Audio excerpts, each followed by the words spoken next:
Hello everyone, welcome to law learning school. आज के video में हम जानेंगे सीआरपीसी के इम्पॉर्टेंट एमसीक्यूज जो कि बहुत ही ज़्यादा इम्पॉर्टेंट है for your upcoming AIB exam and for your judiciary exam. The first question is, a person aggrieved by a refusal to register an FIR by the police station may send the report to, किसको send करेगा? Station house officer को, या option B superintendent of police को, या inspector को, या constable को। The right answer क्या है? Option B superintendent of police. And the next question is, ordinary a criminal investigation is conducted by. बोला क्रिमिनल इन्वेस्टिगेशन जो है वो कंडक्ट की जाती है बाय इंस्पेक्टर या सुपरिटेंडेंट ऑफ पुलिस या कांस्टेबल इन चीफ या officer in charge of police station. Then right answer is option D, officer in charge of the police station. And the next question is, which of these is incorrect about the first information report? Option A, it may not be a oral. Option B, copy of FIR must be given to informant. Yeah. Option C, copy of FIR must be given for free. And option D, the format of the registered for recording the FIR should be as per directions of the state government. बोला इन statements में से कौन सी statement जो है वो सही नहीं है अबाउट FIR? तो हमारी FIR जो होती है वो रिटन भी हो सकती है और ऑरल भी हो सकती है। तो यहाँ दिया है it may not be oral, then option A is the right answer. Okay, and the next question is, unless he is produced before a magistrate, an arrested person cannot be detained by police for more than। बोले एक detain person, जिस person को arrest किया है उसको मतलब कितने time के अंदर प्रोड्यूस करना पड़ेगा मैजिस्ट्रेट के सामने बोला है। तो क्या 12 आवर्स या 24 आवर्स या 36 आवर्स या 48 hours? The right answer is option B 24 hours. हमें 24 घंटे के अंदर क्या करना पड़ता है? उस अरेस्टेड पर्सन को प्रोड्यूस करना पड़ता है पुलिस को मैजिस्ट्रेट के सामने। यदि ऐसा नहीं किया जाए तो उस पर्सन को क्या कर सकता है? छोड़ सकते हैं, मतलब पुलिस उसे डिटेन नहीं कर सकती आफ्टर 24 आवर्स। ठीक है, बोला है द नेक्स्ट क्वेश्चन क्या है? If investigation can not be completed in 24 hours, a magistrate can extend the detention of accused for the period of not exceeding. बोला है यदि इन्वेस्टिगेशन जो है वो कंप्लीट नहीं हो 24 आवर्स के अंदर, तो मजिस्ट्रेट क्या कर सकता है? एक्सटेंड कर सकता है डिटेंशन ऑफ एक्यूज्ड को for the period of not exceeding, option A 60 days, option B 30 days, and option C is 15 days, option D is 7 days. Then right answer is option C 15 days. And the next question is, which of these cannot make an arrest as per the provision of CRPC? Option A is a private person, option B is a judicial magistrate, option C is a executive magistrate, and option D is armed force personnels. ठीक है, तो बोला है which of these can not make an arrest. बोला किस person को arrest नहीं किया जा सकता according to the provision of CrPC? तो क्या प्राइवेट पर्सन को नहीं किया जा सकता, जुडिशियल मैजिस्ट्रेट को नहीं किया जाता, एग्जीक्यूटिव मैजिस्ट्रेट को नहीं किया जा सकता। तो राइट आंसर क्या है? आर्म्ड फोर्सेस पर्सनल को जो है वो अरेस्ट नहीं किया जाता according to the provision of CrPC. ठीक है, and the next question is, B was arrested for cheating in 2012 and had escaped bail when he was granted one by the court. He has been arrested again for forgery in 2013 and he has applied for bail. Which of the following is true? बोला है B जो है वो arrest हुआ cheating के लिए 2012 में और हैड एस्केप्ड बेल, एंड उसके बाद उसने दोबारा से फिर से उसे अरेस्ट किया गया फॉर्जरी के लिए 2013 में, और उसने जो है फिर से अप्लाई किया बेल के लिए। तो इनमें से कौन सी स्टेटमेंट जो है वो सही होगी? The two incidents are distinct and the offenses are not related. ठीक है, कोर्ट में refuse to release B on bail. ठीक है, एंड ऑप्शन सी क्या बोलता है? Court must release to bail B on bail, and option D is B can claim bail as right. Then right answer क्या है? Option C, court में refuse कर सकता है रिलीज के लिए बी पर्सन को, कि उसकी बेल को रिफ्यूज कर सकता है, मतलब उसे बेल जो है वो देने से रोका जा सकता है, मतलब उसको बेल नहीं ग्रांट की जाएगी, क्योंकि ये पर्सन जिसने ये, चाहे वो ऑफेंस चीटिंग का किया है या फॉर्जरी का किया है, कब किया है, किस टाइम किया है, लेकिन वो रिलेट तो उसी पर्सन से करता है ना. And the next question is, a person accused for non bailable offence can be granted bail by a magistrate court unless option A is there are ground for believing that he has committed an offense punishable with death or life imprisonment. Option B, he is repeat offender. He is suspected to have committed a cognizable offense and has previously been convicted for having committed cognizable offenses. And option C क्या है? He is a politically connected person or public officer. And the right answer is option D, both A and B. Both A and B is the right answer. And the next question is, an anticipatory bail may be granted by, anticipatory bail जो है वो grant की जाती है क्या? Session court के द्वारा या हाई कोर्ट के द्वारा. Granted by the option A, but subject to confirmation by B. And option D क्या है? Both A and the B. And the right answer is both A and B. मतलब anticipatory bail जो है वो session court के द्वारा भी दी जा सकती है और हाई कोर्ट के द्वारा भी दी जा सकती है. ठीक है. And the next question is, a special power to direct bail of any accused on certain condition or to modify the condition already prescribed lie with which of the following? क्या option A is a session court, option B is a chief judicial magistrate, option C is a chief metropolitan magistrate, or option D all of the above. Then right answer is option A, session court. special power जो है direct bail of accused on certain condition, modify the condition already prescribed की गई है which was the following? session court के द्वारा. ठीक है. and the next question is, in a case where a surety for an accused die is option A, his legal heirs become sureties, option B, bail cannot be granted again, option C, fresh surety is asked for on the failure or to furnish fresh surety, the court can consider it to be a breach of original offender. बोला है इन case क्या हो, where as surety of accused जो है, यदि accused का case जो है वो चला है और श्योरिटी उसकी डेथ हो जाती है तो क्या होगा? तो क्या करना पड़ेगा? फ्रेश श्योरिटी को बुलाया जाएगा. ठीक है. और यदि बोला on failure to furnish fresh security, the court can consider to be breach of original offender. ठीक है.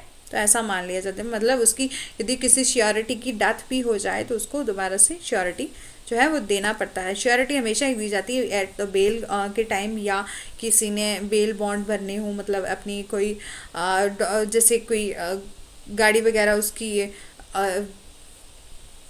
मतलब जो पुलिस ऑफिसर हैं उनके द्वारा डिटेन कर ली गई है तो उसको रिलीज करवाने के लिए हम श्योरिटी देते हैं. ठीक है.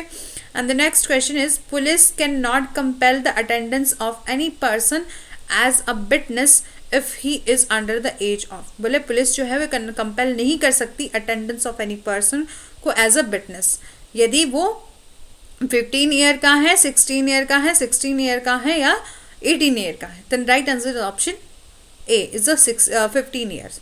ठीक है. यदि 15 ईयर्स से जो छोटा है मतलब उसको उस इंसान को, इस बच्चे को क्या किया जाएगा? कोर्ट में विटनेस देने के लिए, मतलब गवाही देने के लिए कंपेल नहीं किया जा सकता. Okay.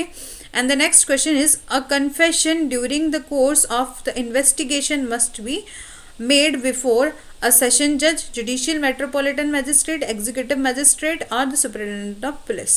And the right answer is option B, judicial metropolitan magistrate. And the next question is, a person whose investigation cannot be completed within 24 hour must be forwarded to magistrate by an officer not below the rank of, बोला है यदि investigation जो है complete नहीं हो 24 hours के अंदर, ठीक है, तो क्या मैजिस्ट्रेट क्या कर सकते हैं, फॉरवर्ड कर सकते हैं किसी ऑफिसर को. किस ऑफिसर को फॉरवर्ड करेंगे, हेड कांस्टेबल को या सब इंस्पेक्टर को या इंस्पेक्टर को या सुपरिटेंडेंट ऑफ पुलिस, बोला है. तो सब इंस्पेक्टर जो होंगे, जो सब इंस्पेक्टर होंगे, एसआई होंगे, उनसे बिलो जो रैंक के ऑफिसर्स को कभी भी इन्वेस्टिगेशन के लिए नहीं बोला जाएगा, उससे हायर रैंक को ही इन्वेस्टिगेशन के लिए बोला जाएगा. ठीक है. And the next question is in number of cases a magistrate authorized the detention of accused person in the custody of more than 30 days, 45 days, 60 days and the 90 days, and the right answer is option C is the 60 days. ठीक है. And the next question is the report forwarded to the magistrate by the officer in charge after the completion of investigation does not contain, बोले the report forwarded to the magistrate, जब forward की जाती है report magistrate को by the officer in charge of after the completion of investigation, बोला है does not contain option A is any arrest made, या option B a person who appeared to know the fact, and option C name of the parties, and option D is a punishment that must be meted out. Okay, the right answer is option D, punishment that must be meted out. And the next question is an inquest into suicide or death leading to the suspicions of an offence is ordinarily conducted by officer in charge, executive magistrate, or the judicial magistrate of first class, and the judicial magistrate of first class or metropolitan magistrate. तो हमारा B answer जो होगा वो right answer होगा. Option B is the right answer, executive magistrate. ठीक है. And the next question is a medical examination of an accused can be done at the request of an officer of police officer not below the rank of, जो बोला है यदि medical examination की जा रही है किसी एक्यूज्ड की, तो बोला है एक्यूज्ड तो डन की जाएगी eight the request of the police officer not below the rank of, बोला तो नॉट बिलो द रैंक होना चाहिए एसआई का, मतलब सब इंस्पेक्टर का, सुपरिटेंडेंट ऑफ पुलिस का, सीनियर सुपरिटेंडेंट ऑफ पुलिस. तो हमारे सब इंस्पेक्टर से बिलो रैंक का जो ऑफिसर होगा उसको जो है ऑथराइज नहीं किया जाएगा, उससे जो हायर रैंक के पर्सन है उन्हीं को, ऑफिसर हैं उन्हीं को अपॉइंट किया जाएगा. And the next question is attendance of person cannot be compelled by someone, warrant, judicial pronouncement or proclamation and attachment. बोले attendance of a person cannot be compelled a judicial pronouncement. ठीक है. And the next question is a warrant may be executed. बोले warrant execute किए जाते हैं within the jurisdiction of court where the magistrate issues the warrant, and option B is within the session division where the warrant is issued, and option C within the jurisdiction of high court under those jurisdiction warrant was issued. Option D is at any place in India. Then option D is the right answer, at any place in India. मतलब एक warrant में भी execute किए जाएंगे at any place में, मतलब किसी person के खिलाफ यदि वारंट इशू हुए हैं तो किसी एट इंडिया, मतलब विद इन इंडिया जो है उसको एग्जीक्यूट किया जा सकता है, मतलब उसको पर्सन को पकड़ा जा सकता है. ठीक है. वारंट के केस में क्या होता है, वारंट दो प्रकार के होते हैं, मतलब या तो मतलब पुलिस जो है वो अरेस्ट कर सकती है विद इन यदि वारंट से, या और कई केसेस में जैसे नॉन कॉग्निजेबल जो ऑफेंसेस होते हैं और जिसमें जो पुलिस के पास पावर होती है वो विदाउट वारंट भी किसी पर्सन को अरेस्ट कर सकते हैं. ठीक है. And the next question is an attached property may be sold on non-appearance of the proclaimed person as the expiration of 1 month, 3 months, 6 months or 12 months. The right answer is option C, 6 months. And the next question is An officer making a search pursuant to search warrant issued by a court must do it the presence of option A a witness, option B is two witness, option C is a three witness, and option D is owner of the property only. Then right answer is option B is a two witness. And the next question is which of these is not true about the summon? It may be oral. बोला इनमें से कौन सी statement जो है वो सही नहीं है सम्मन के लिए. तो क्या सम्मन ऑरल हो सकते हैं या must be writing in a duplicate and must be signed or presiding officer of the court, and option D is a must bear the seal of the court. And the right answer is option A, it may be oral. mean oral नहीं हो सकते हमारे समन. जो हम समन हमेशा दिए जाते हैं तो राइटिंग में होते हैं, और राइटिंग में होने के साथ साथ उनके साथ क्या की जाती है, एक डुप्लीकेट कॉपी जिसमें जिस पर्सन ने समन जो है वो रिसीव किया होता है उसके साइन करवाए जाते हैं डुप्लीकेट कॉपी पर. और हमेशा ही समन क्या होंगे, साइन समन पर क्या होगी, साइन और सील होगी प्रिजाइडिंग ऑफिसर की. ठीक है, इसीलिए option A is the right answer. And the next question is if a someone is to sent outside the jurisdiction of the court ordinary, the court served it by option A is sending it to the court and in that jurisdiction. Option B is sending it to the high court, which further direct the summon to the concerned court. And option C is sending it to the concerned person directly, and option D information provided above the insufficient. And the right answer is option A is sending it to the court and the jurisdiction, in that jurisdiction. And option and the next question is a warrant may be executed the jurisdiction of the court issuing it only. And then option B is the jurisdiction of high court under which of the issuing court falls. And option C is jurisdiction of court where the investigation, trial or complaint has taken place. And option D is anywhere in India. Then anywhere in India, ये question हमने पहले भी discuss किया. अब warrant में be executed in anywhere in India. ठीक है.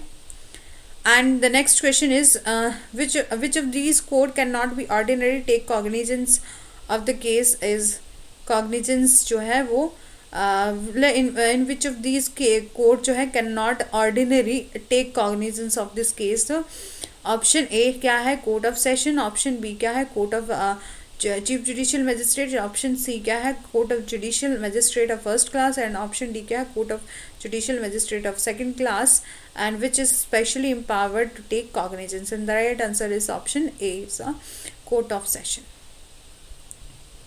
And the next question is a court cannot take cognizance of which of the following offences except within the provision of some sections of the central or the state government. Option A क्या है, printing और counterfeiting currency. And option B क्या है, improper use of the scales and weights. And option C क्या है, statement conducing to public mischief. And option D is improper use of public property. And option C is right answer, statements conducing to public mischief. And the right next question is no cognizance may be taken for some offense except no cognizance may be taken for some offense except upon a complaint made by aggrieved person. Which of those is not such an offense? Option A is marrying again during the lifetime of husband or wife. Is option B is adultery, is not providing the maintenance of wife. And option D is a defamation. The right answer is option D is a defamation. ठीक है.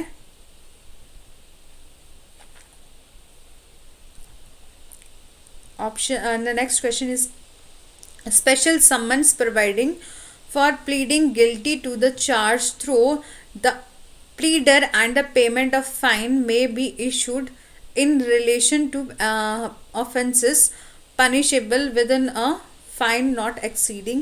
Option A is 100 rupees, option B is 500 rupees, or option C is 1000 rupees, or option D is 2000 rupees. Then right answer is option C is 2000 rupees. And the next question is, the offense of public servant is disavowing a direction of the law with intent to cause injury to any person under section 166 IPC is cognizable, non cognizable, bailable और non bailable. तो इन चारों में से कौन सा जो है वो राइट आंसर है?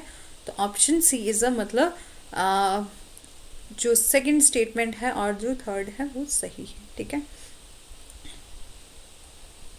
And the next question is, which of these is true about the power of the session court and taking cognizance of the case? Is no such power exists. A inherent power to take cognizance rests with the session court. And option C is may take cognizance if the magistrate has committed the case to it. And option D क्या है? May take cognizance if the higher court has permitted it to do so. And the right answer is option C. It may cognizance it if the magistrate has committed the case to do it. Okay.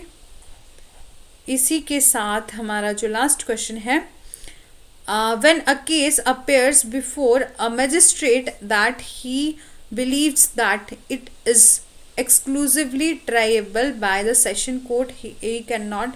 Option A is try the case himself for a reason recorded for doing so. And option B is remand the accused of the custody. And option C is send the record of the case to the session court. And option D is notify the public prosecutor of such case. And the right answer is option A is try the case himself for the reason recorded for doing so. इसी के साथ हमारे जो important MCQs थे CRPC के वो complete हो चुके हैं, और मतलब आज की जो क्वेश्चन है वो कंप्लीट हो चुके हैं. और इसी के साथ मैं आपको बताती चलूँ कि जो मेरा ये चैनल है लॉ लर्निंग स्कूल, ये जो चैनल है लॉ लर्निंग स्कूल, उसमें मैंने जैसे सेल्स ऑफ गुड्स एक्ट यदि आप पढ़ना चाहते हैं तो पढ़ सकते हैं, और साथ ही साथ ये आप AIB और जुडिशरी के लिए MCQs प्रैक्टिस करना चाहते हैं तो MCQs of the Indian contract act है 1872 का, उसमें मैंने MCQs की अलग से प्लेलिस्ट बनाई है, और साथ ही साथ सेक्शन वाइज जो है वो अलग से कवर करवाया है, आप उसको जाके पढ़ सकते हैं. और हमारा जो MCQs of the Indian penal code है, और हमारा एडमिनिस्ट्रेटिव लॉ है, इंडियन कॉन्ट्रैक्ट एक्ट है, और IPC के सेक्शन वाइज जो है वो 32 जो है वीडियोस जो है वो अपलोड कर चुकी हूँ. यदि आप वो वीडियो देखना चाहते हैं तो मेरे चैनल की प्लेलिस्ट में जाके वो वीडियो देख सकते हैं. और साथ ही साथ मैं आपको बताती चलूँ कि मैं आगे आने वाली वीडियोस में पूरा IPC को और CRPC को सेक्शन वाइज कवर करवाऊँगी. यदि आप मेरे से पढ़ना चाहते हैं तो मेरे चैनल की प्लेलिस्ट में जाकर वो अपने सारे ही अपलोडेड सेक्शन को जो आप देख सकते हैं, और मेरे चैनल को सब्सक्राइब कर सकते हैं और बेल आइकन को प्रेस कर सकते हैं. साथ ही साथ यदि आपको वीडियो अच्छी लगी है then do like, share and subscribe, press the bell icon for further notification. और थैंक्स फॉर वॉचिंग.